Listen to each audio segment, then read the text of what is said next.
नमस्कार, मैं हूं नवीन मिश्रा और आप देखना शुरू कर चुके हैं द न्यूज़ गैरेज। आपका बहुत बहुत स्वागत है हमारे आज के नए प्रोग्राम में जिसका नाम है मताधिकार। हम नागपुर के लगभग सभी वार्डों में जाएंगे, सभी इलाकों में जाएंगे, वहां के नगर सेवकों से बात करेंगे, वहां की जनता से बात करेंगे कि आने वाले जो इलेक्शन है 2022 के एनएमसी के, उसमें उनकी क्या धारणा है, उसमें उनका क्या मत है, उसमें उनकी क्या राय है। लगभग आज 2 साल से नागपुर की जनता कोरोना से बहुत ज़्यादा परेशान है, चाहे वो शारीरिक रूप से हो, चाहे मानसिक रूप से हो, चाहे वो आर्थिक रूप से हो। इस मुद्दे पर आज हमारे साथ बात करने के लिए मौजूद है आम आदमी पार्टी से जगजीत सिंह सर, जो कि महाराष्ट्र के ट्रेजरर हैं। उसके अलावा हमारे साथ समाज सेवक मौजूद हैं रितेश पांडे जी। उसके साथ हमारे साथ कांग्रेस के यूथ वाइस प्रेसिडेंट हैं आशीष दीक्षित जी। उसके अलावा हमारे साथ मौजूद हैं ढोलके जी, जो कि व्यापारी संघ के अध्यक्ष हैं नागपुर सेल के। हम शुरुआत करेंगे जगजीत सिंह सर से, आरोप प्रत्यारोप का दौर। सर, क्या कहना चाहेंगे आप हमारे इस प्रोग्राम के बारे में, और जो आने वाला इलेक्शन है 2022 का एनएमसी इलेक्शन के बारे में क्या कहना चाहेंगे आप? बहुत बहुत धन्यवाद हमें इस प्रोग्राम में बुलाने के लिए। और आपने जैसा कहा कि कोरोना काल 2 साल से लोग त्रस्त हैं, और लोगों की त्रस्तकारी में कौन उनकी मदद के लिए आया, क्या उनके साथ में मदद हुई है, ये सब लोग जानते हैं। जनता को बहुत ज़्यादा संघर्ष करना पड़ा है लॉकडाउन की वजह से। पिछले बार जो लॉकडाउन डिक्लेयर किया गया था वो काफ़ी लंबा चला, एक्सटेंड करते गए। उन्होंने गलत रिपोर्ट आई उनको कि मार्च महीने में ये पूरा कोरोना ख़त्म होने वाला है, इसलिए सब ताली भी बजा दी गई, थपड़ी भी बजा दी गई, दिए भी जला दिए गए कि अब तो कोरोना 23 मार्च को ख़त्म हो जाएगा। लेकिन लॉकडाउन चलता रहा और लॉकडाउन के कारण बहुत त्रासदी हुई है। ये जो दूसरी वेव आई है उसके अंदर में भी नागपुर के जो हाहाकार हुए हैं, 7000 केसेस तक नागपुर के अंदर में गए हैं। इस दौरान यहाँ के लोकल जो आपके पॉलिटिकल लीडर्स थे, जो आपके नगर सेवक थे, जिनको नगर की सेवा करने के लिए चुन के दिया है लोगों ने, उनका पता नहीं था, सोए हुए थे, चाहे कांग्रेस के हो, चाहे बीजेपी के हो, चाहे किसी के भी पार्टी के हो, लोगों की मदद के लिए नहीं आए।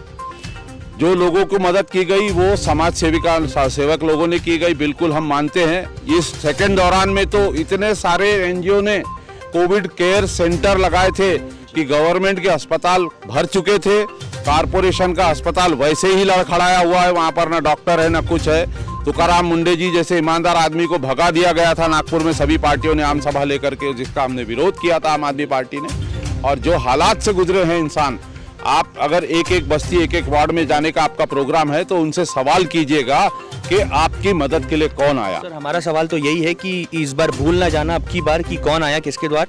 जो आरोप जगजीत सिंह सर ने लगाए हैं, कांग्रेस के भी काफ़ी सारे नगर सेवक नागपुर में मौजूद हैं, और यह आरोप लगाया है कि कौन आया किसके द्वार। इतने सारे लोग तकलीफ में थे, आर्थिक रूप से, मानसिक रूप से, शारीरिक रूप से।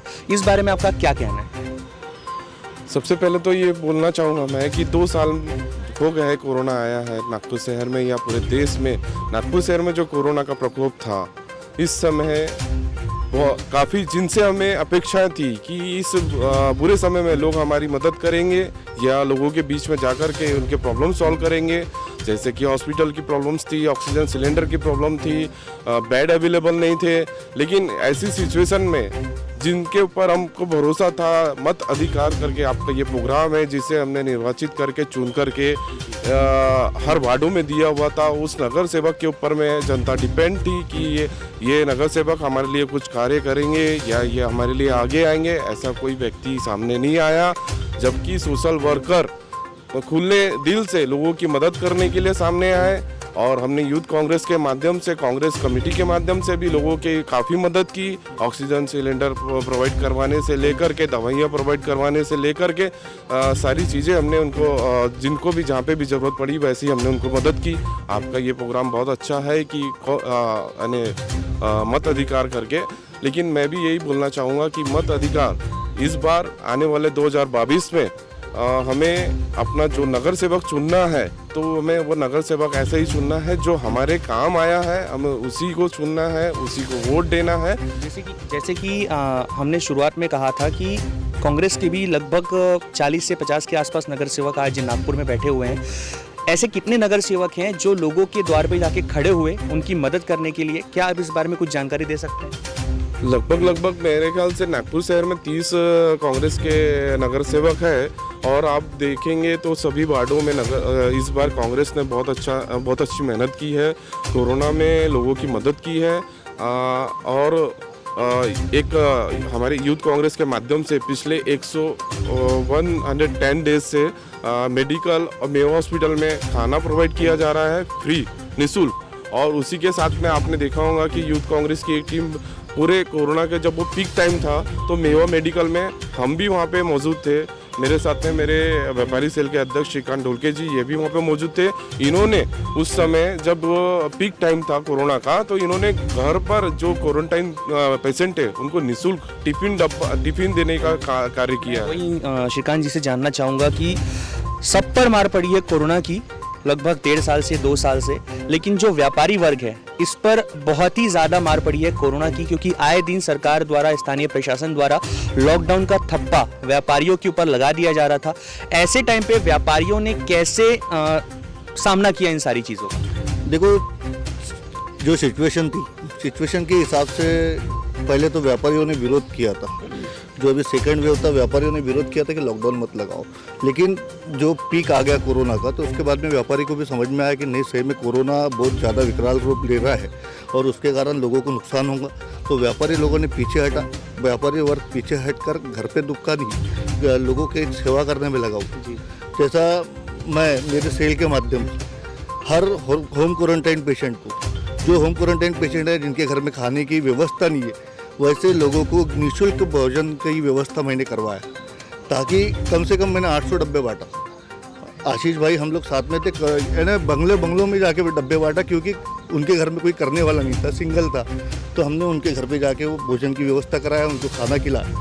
उसके बाद में जन जागरण करने का काम किया, लोगों को बोला कि सैनिटाइजर से हाथ साफ करो, हाथ धो, मास्क पहनो, आपको सोशल डिस्टेंसिंग का वापर करना है, क्योंकि कोरोना का मुझे भी अभी तक के कोई इलाज समझ में नहीं आ रहा है।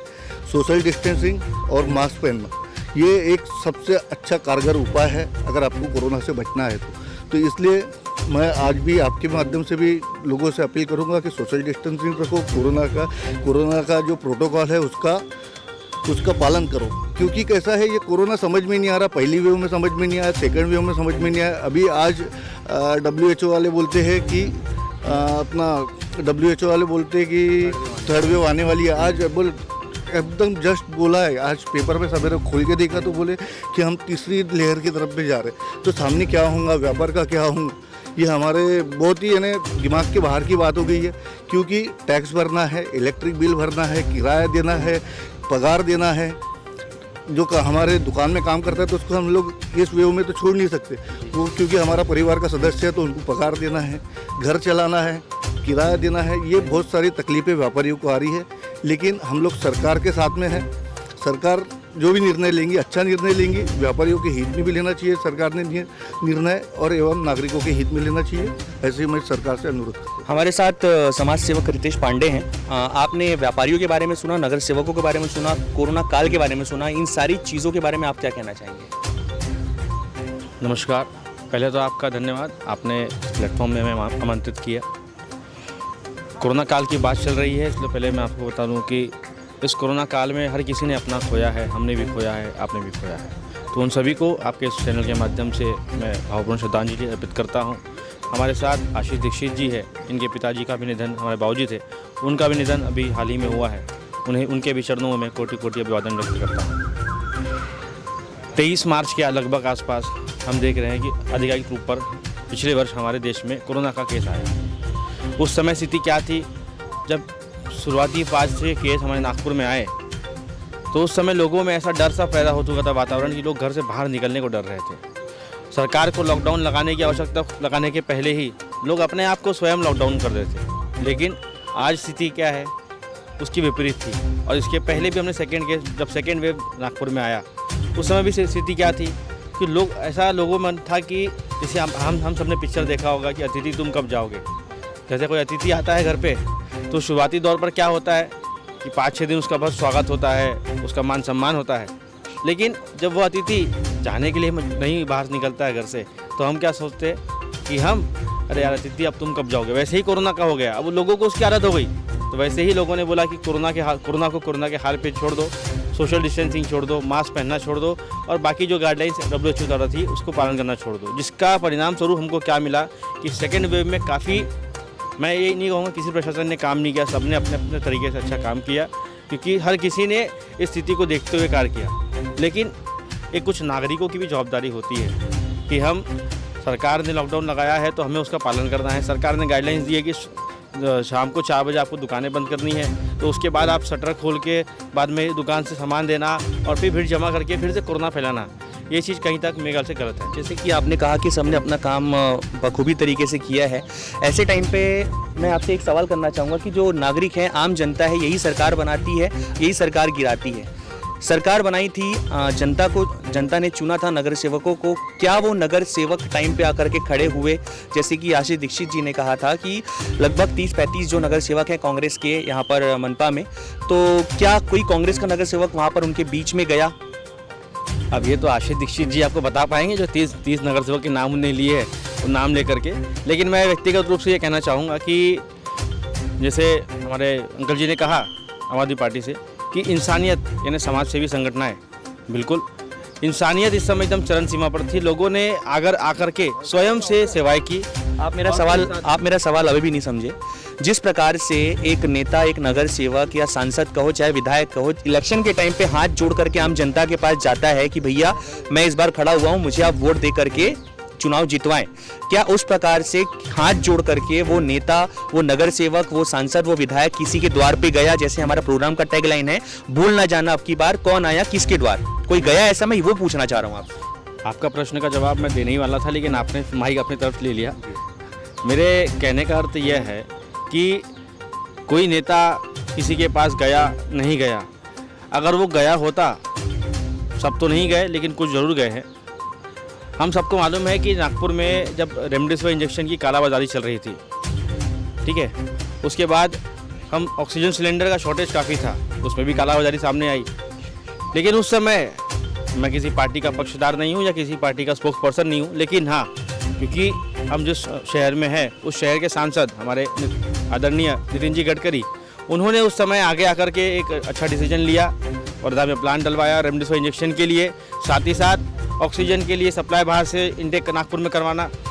और उसके बाद हम ब्लैक फंगस जो देख रहे थे, आपके प्रश्न का उत्तर यहाँ मैं आपको काटना चाहूँगा। जैसे आप कह रहे हैं कि आप जो सांसद हैं नागपुर शहर के नितिन गडकरी जो सांसद जी यहाँ पर हैं, लगभग जब 7,000 पेशेंट निकलने शुरू हो गए नागपुर शहर में, तब वो उठ करके सामने आए। अगर वही उठ करके वो पहले 1,000 में या पहले 500 में आ जाते तो शायद जो ये 7,000 की स्थिति थी वो नहीं पहुँचती।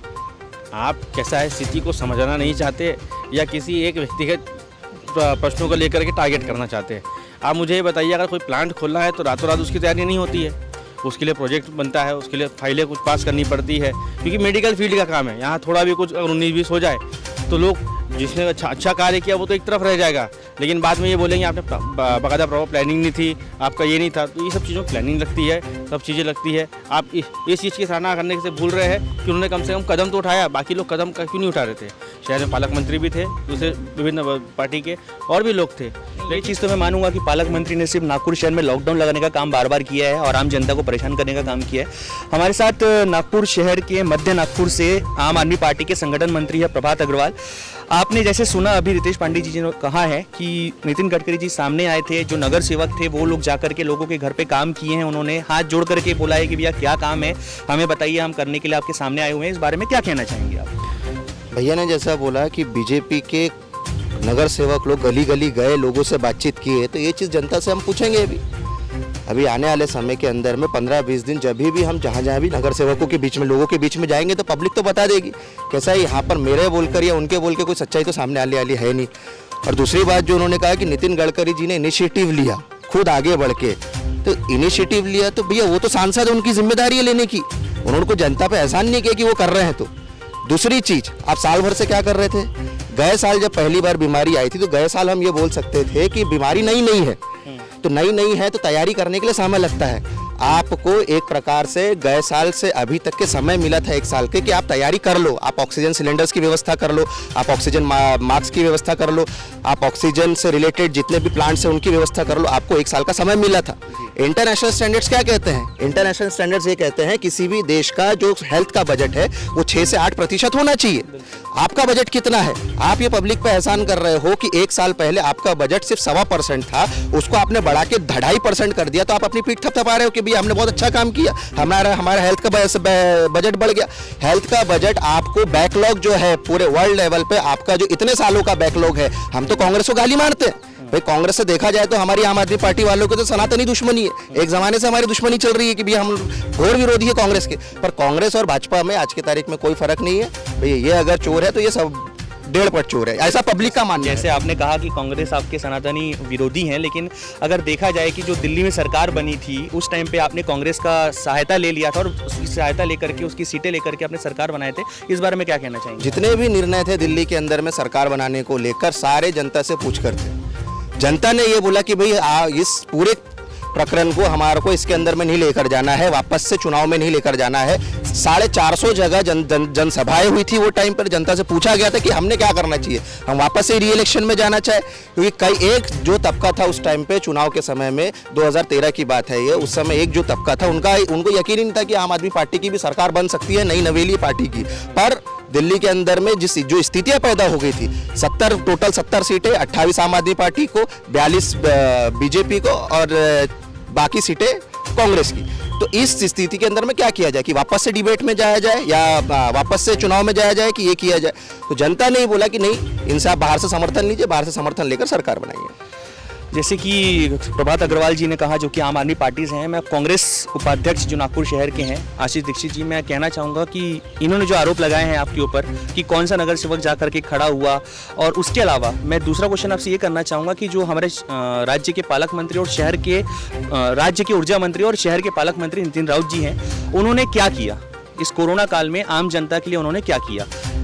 जैसे कि मैं जानता हूँ कि पालक मंत्री मतलब गार्जियन मिनिस्टर होता है। अगर आपका बच्चा है, आप बच्चे को अपने घर में बांध करके रख रहे हो कि भैया तू यहाँ नहीं जाएगा, ये नहीं करेगा, वो नहीं करेगा, तो उसकी बाकी सारी सहूलियत आप उसको घर में मौजूद करा करके दोगे।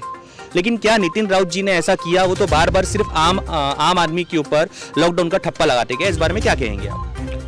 पालक मंत्री जी ने भी प्रयास किया कोरोना को रोकने के लिए, और उन्होंने जो हॉस्पिटलों में उस समय जहाँ वेंटिलेटर्स नहीं थे वहाँ पे वेंटिलेटर्स उपलब्ध करवाए। और विपक्ष का तो काम है चिल्लाने का, बोलने का कि इन्होंने क्या किया क्या नहीं किया, लेकिन हमको मालूम है कि उस समय पालक मंत्री भी पूरे फील्ड में थे और उन्होंने भी पूरी जोर से यानी पूरा दमखम से लोगों के बीच में जा कर के कोरोना को रोकने के लिए और कोरोना से बचाव के लिए पूरा प्रयास किया है। और अब ये तो विपक्ष का काम है कि वो तो बोलेंगे ही कि विपक्ष का काम है, लेकिन जितनी जानकारी मुझे है, आपकी जानकारी के लिए मैं बताना चाहूँगा कि Covid centre, mega Covid centre का निर्माण करने का काम नितिन राउत जी को दिया गया था, जो स्पोर्ट्स कॉम्प्लेक्स है मानकापुर में, वहाँ पर 500 बेडेड कोविड सेंटर का निर्माण किया जाना था, जो कि आज तक के नहीं हुआ। खैर, अभी तो भगवान की कृपा से जरूरत नहीं है और आगे आने वाले टाइम में भी जरूरत ना पड़े, लेकिन जब पीक पीरियड था कोरोना का, जब 7,000, 8,000, 9,000 केसेस जा रहे थे नागपुर शहर में, तब भी उस कोविड सेंटर का निर्माण क्यों नहीं किया गया? वहां पर कहां काम अटक गया था? बात है कि 500 मेगावाट का जो एक बेड का तैयार करने वाले थे वो, लेकिन उन्होंने किया आप देखो उत्तर नागपुर में और हज हाउस को भी उन्होंने एक अथॉराइज कराया था कि यहाँ पे भी क्वारंटाइन सेंटर खोलना चाहिए, लेकिन जिस समय ये सब फैसिलिटीज़ अवेलेबल वो करवाने वाले थे उस समय कोरोना का प्रकोप भी कम हो गया था। और अभी हम देख रहे हैं कि हमारे यहाँ पे नागपुर में पेशेंट भी नहीं है ज़्यादा, और तैयारी तो पूरी चालू थी। और अब अगर ऐसे ही वो पीक टाइम जो चालू रहता कंटिन्यू, तो आप देखते थे कि हज हाउस में भी कम से कम एक 500 बेड का क्वारंटाइन सेंटर चालू होने वाला था। अब वो मानकापुर में नहीं चालू हुआ, लेकिन ये हज हाउस का तो हम लोगों ने खुद ही जाकर निरीक्षण किया था। हमने उनका डेपुटेशन दिया था कि यहाँ पर एक 500 बेड का आप एक क्वारंटाइन सेंटर चालू करें, लेकिन अब वो टाइम निकल चुका है, अभी उसकी ज़रूरत नहीं है, इसलिए शायद पालक मंत्री जी ने अभी उसको स्टॉप कर दिया है। रितेश पांडे जी, आप इस 500 बेडेड कोविड सेंटर के बारे में और जो आरोप लगाया है आम आदमी पार्टी के प्रभात अग्रवाल जी ने आपके ऊपर नहीं कहूँगा मैं, क्योंकि आप तो एक सामाजिक कार्यकर्ता हैं, लेकिन आपने पक्ष धरा था यहाँ पर कि नितिन गडकरी जी ने पहल की थी और सामने आए थे, रेमडेसिविर का प्लांट लगाया उन्होंने, बाकी सारी सहूलियतें प्रदान की। इस बारे में क्या कहना चाहेंगे? पहले तो मैं सौरभ जी से ये कहूँगा कि या तो वो सुबह का समय है, नींद में होंगे, या उन्होंने मेरे प्रश्नों का उत्तर सही से सुना नहीं होगा। प्रभात अग्रवाल जी ने। अब आम आदमी है तो उनका नाम से फ़र्क नहीं पड़ेगा। विषय ऐसा है कि मैंने कभी ऐसा नहीं कहा कि बीजेपी के हर एक नगर सेवक हाथ जोड़कर किसी के, आप सभी यहाँ थे कि उनके दौर पे गए। मैंने यह कहा हर व्यक्ति ने अपना कार्य बखूबी निभाया है, किसी ने नहीं कर पाया है, ठीक है। अब हम पहले ये देखिए कि हम अगर पत्थर कीचड़ फेंकते हैं तो कीचड़ हमारे ऊपर भी आता है, ठीक है। तो क्या आम आदमी पार्टी भी ग्राउंड पे थी सही तरीके से? जो क्या हम अगर दूसरों को बोल रहे हैं तो उंगली पहले 4 उंगली हमारी तरफ भी है, उस चीज़ का भी हमें ध्यान देना चाहिए। आरोप लगाया जा रहा है कि आम आदमी पार्टी बिल्कुल वाजिब बात है कि भाई क्योंकि हम किसी पे आरोप लगा रहे हैं तो क्या हम थे क्या? तो आप चलिए अलग अलग स्लम्स के अंदर में चलिए, जब नगर सेवक सड़क पे नहीं थे तो आम आदमी पार्टी के कार्यकर्ता सड़क के ऊपर में थे। इनकी जानकारी के लिए मैं बताना चाहूँगा, ठीक है। जब कोई नहीं था तब हम लोग थे, ये जनता आपको बताएंगी। नागपुर में आप जाइए, कई जगह ये हो सकता है हम संख्या बल में आज की तारीख में कम है, पर इतना ज़रूर है कि हमने काम एक एक आदमी ने 10-10 आदमी का काम किया। क्या कहना चाहेंगे आप? नहीं, इनकी आप देखिए- जानकारी के लिए मैं बताता हूँ आपको आम आदमी पार्टी ने क्या किया। ये इन्होंने अभी जो वक्तव्य किया कि नींद से उठ के आए होंगे और ऐसी बात कर रहे हैं, ये बात बराबर नहीं है इनकी। ये वक्तव्य ऐसा नहीं होना चाहिए, हम सब पढ़े लिखे लोग हैं। आम आदमी पार्टी ने पिछले बार भी कोविड के टाइम में 5000 परिवार को अनाज दिया था। हमारे पास पैसे नहीं है, हमारे पास किसी के पास भी पैसे नहीं है, हमने सब कंट्रीब्यूट करके जमा करके अनाज 5000 परिवार तक के पहुंचाया था, लोगों की मदद की थी। सेकेंड वेव में हमने कोविड हेल्पलाइन खोली थी, किसी को बेड की ज़रूरत है, किसी को कुछ की ज़रूरत है। जिस वक्त ऑक्सीजन के सिलेंडर बेचे जा रहे थे, जिस वक्त रेमडेसिविर बहुत ज़्यादा बेचा जा रहा था, हमने फ्री में ऑक्सीजन सिलेंडर पहुंचाए, लोगों के घरों में पहुंचाए। कहीं से भी फ़ोन करे, हमारे लोग थे उनको घर में ले जा करके दे रहे थे। हमने छोटे ऑक्सीजन सिलेंडर भी पाले थे। हमने निःशुल्क ऑटो सेवा मेडिकल कॉलेज में लगाई थी कि आप कोरोना पेशेंट को निःशुल्क उसको घर से लाया जाएगा, यहाँ पहुँचाया जाएगा। कोई इमरजेंसी आ जाती है, एम्बुलेंस नहीं मिलती है, एम्बुलेंस वाले 5-5 हज़ार 4-4 हज़ार रुपये मांग रहे हैं, हमने निःशुल्क सेवा दी है।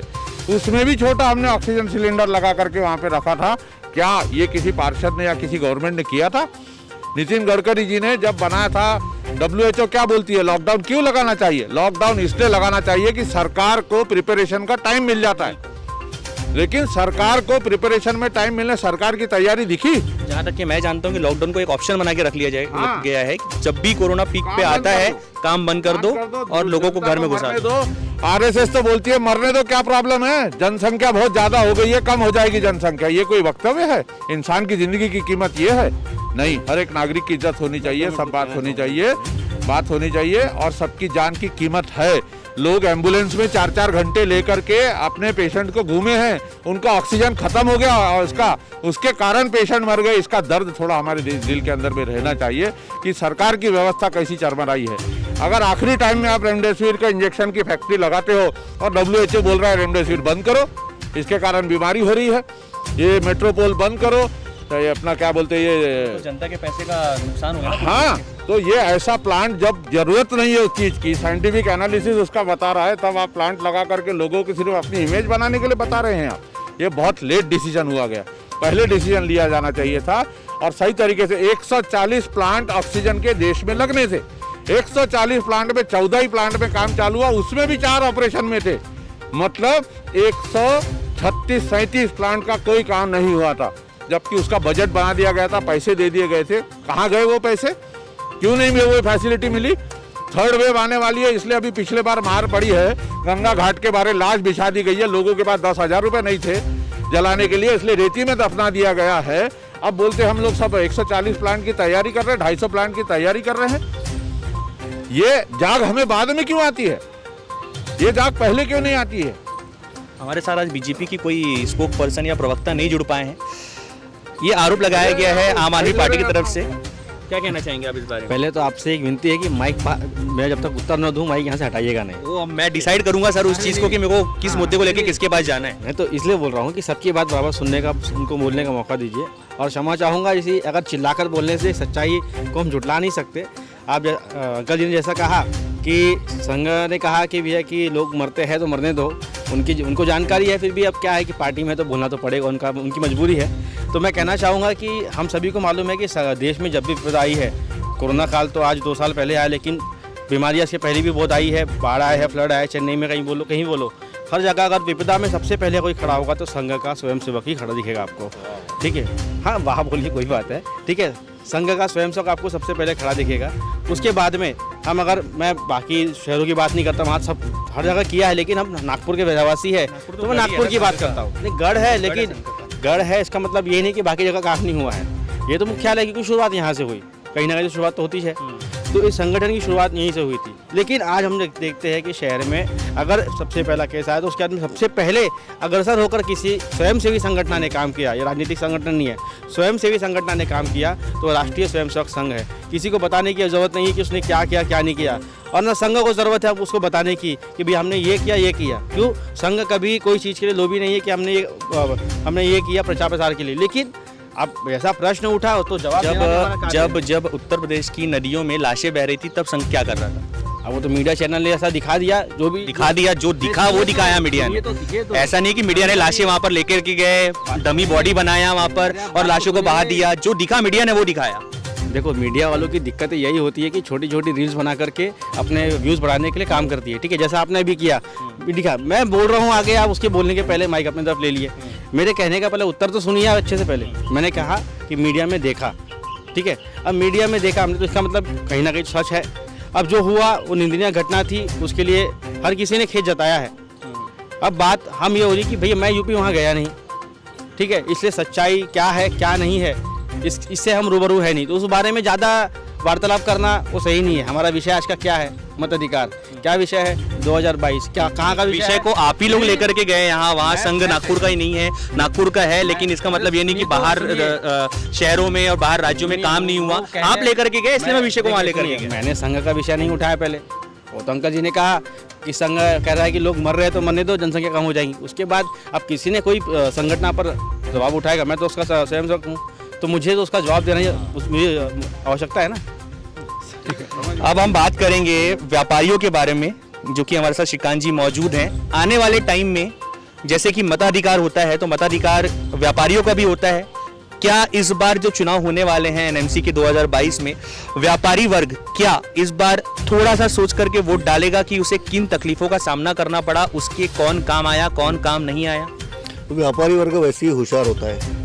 एक आदमी व्यापार करने बैठा है तो वो दिमाग और टैलेंट होता है, तभी वो व्यापार करता है। तो वो पहले ही प्रिपेयर हो जाता है कि ये आदमी ने मेरे लिए काम किया, कौन सी पार्टी ने मेरे लिए काम किया, कौन सी पार्टी ने मेरे हित के लिए काम किया और कौन सी पार्टी की पॉलिसी मेरे हित की है और आने वाले दिन के लिए मेरे हित की रहेंगी, यह देख के ही व्यापारी वोट करेगा भविष्य में।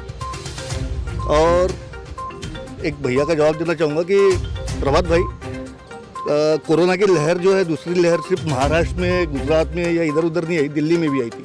तो फिर दिल्ली में लॉकडाउन क्यों लगा? आप बोले कि लॉकडाउन जो लगाया जाता है कि प्रिपेयर होने के लिए लगाया जाता है, तो दिल्ली में क्यों लॉकडाउन लगाया गया? दिल्ली में इतनी कैजुअलिटी क्यों हुई? दिल्ली में इतने पेशेंट क्यों निकले?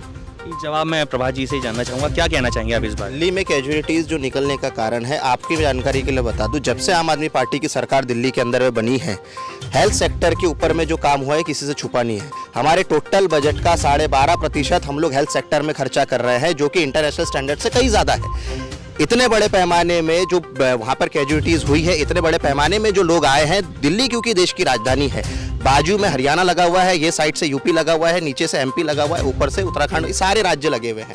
आज दिल्ली के हेल्थ सेक्टर को देखकर, दिल्ली के हेल्थ फैसिलिटीज़ को देखकर, जब सारे इलाज, सारी दवाइयाँ, सारी चीज़ें वहाँ पे फ्री है, तो उसको देखते हुए यूपी के अंदर में जिस तरीके से आपको जानकारी है कि जो लाशों का एक दौर है, कहीं ना कहीं एक अंबार चल रहा था, वही स्थिति राजस्थान में भी हुई थी, वही स्थिति एमपी में भी थी। पर कहीं ना कहीं क्या होता है कि यूपी का उठकर आया, यूपी का दिखने लगा, उसके बाद में जो वहाँ के जो लोग थे वो सीधे बड़े तौर पे 57%, आप आंकड़े मेरा पता करिए, 57% जो दिल्ली के अंदर में जो मरीज आए कोरोना के, वो यूपी बाहरी राज्यों से थे, दिल्ली के। जहाँ तक कि मीडिया की रिपोर्ट के अनुसार मुझे जानकारी है, तो वो जानकारी ये है कि जो दिल्ली में लॉकडाउन लगाया गया, श्रीकांत जी इसका जवाब शायद मैं भी आपको थोड़ा बहुत दे सकता हूँ, कि जब दिल्ली सरकार को एक दिन में लगभग 800 से 1000 ऑक्सीजन सिलेंडर की जरूरत थी, तब केंद्र सरकार वहाँ पर 250 से मात्र 300 गैस सिलेंडर वहाँ पर अवेलेबल करा के दे पा रही थी। शायद इसलिए भी हो सकता है कि वहाँ पर और कैजुअलिटी बढ़ गई। बिल्कुल सर, हमारी तो बात ही हम वही कर रहे हैं ना कि हमको जो 1 साल का समय मिला था, हम लोगों ने 1 साल को टारगेट लेके काम ही नहीं किया। हमको तो ये पता था कि देश के अंदर में जो पिछले 70 साल से जो दिल्ली के अंदर में और इसके अंदर में जो राज्य किया, देश के अंदर में राज्य किया, वो कांग्रेस और भाजपा ने किया। तो कांग्रेस और भाजपा ने जो काम नहीं किया था हेल्थ सेक्टर को लेकर, उसी को इंप्रूव करते हुए आम आदमी पार्टी का 12.5% है, टोटल बजट का 12.5% हेल्थ सेक्टर के ऊपर में खर्चा करते हुए उसको इंप्रूव किया। आज दिल्ली हमारे साथ में चलिए, श्रीकांत भैया चलिए, मैं मेरे खर्चे पे लेकर चलता, मेरे भाई है, पुराने भाई है मेरे, श्रीकांत भाई साथ में चलिए, आपको दिल्ली की स्कूलें मैं दिखाता हूँ, दिल्ली के अस्पताल दिखाता हूँ, मोहल्ला क्लिनिक दिखाता हूँ, किस तरीके से फ्री में दवाई दी जाती है ये मिला दिलाता हूँ। आपके ही पूर्वजों ने, आपके ही पुरखों ने यहाँ पे चालू किया था, हमारे मेयो हॉस्पिटल चालू किया था। 50 रुपए में भली आदमी का इलाज हो जाता है, पर 5000 की दवाई उसको श्याम मेडिकल से लेनी पड़ती है। क्यों लेनी पड़ती है? क्योंकि श्याम मेडिकल वालों से मेयो वालों की सेटिंग है। और ये सेटिंग अगर आप लोगों के रहते हुए अगर हो रही है, हम लोग तो अभी अभी आए भैया, हमसे सवाल जनता उतने नहीं पूछेंगे जितने आपसे पूछेंगे। जवाब दिए आप। सेटिंग के बारे में तो हमें बिल्कुल जानकारी नहीं है कि किसकी किसके साथ में क्या सेटिंग है। हमारे प्रोग्राम में आज बस फिलहाल इतना ही। आगे भी हम लोग लगभग 2 से ढाई महीने का हमारा ये एक एपिसोड है, जिसमें ये हमारा पहला एपिसोड था। हम जाएंगे नागपुर के एक एक कोने में, और कोने में जाकर के आम जनता की जो परेशानियां हैं, आप ये जो लीडर्स देख रहे हैं, ये लीडर्स तो साथ में रहेंगे। जैसे बाय चांस अगर ये कहीं नहीं आ पाते हैं तो इनके जो ऑप्शंस है, कांग्रेस से, आम आदमी पार्टी से, बीजेपी से आज हमारे साथ कोई नहीं जुड़ पाया था, लेकिन कल जो हमारा एपिसोड रहेगा उसमें हमारे साथ बीजेपी के भी स्पोक पर्सन रहेंगे। और उम्मीद करते हैं आपको हमारा आज का ये प्रोग्राम जरूर पसंद आया होगा। आप जुड़े रहिए द न्यूज़ गैरेज के साथ।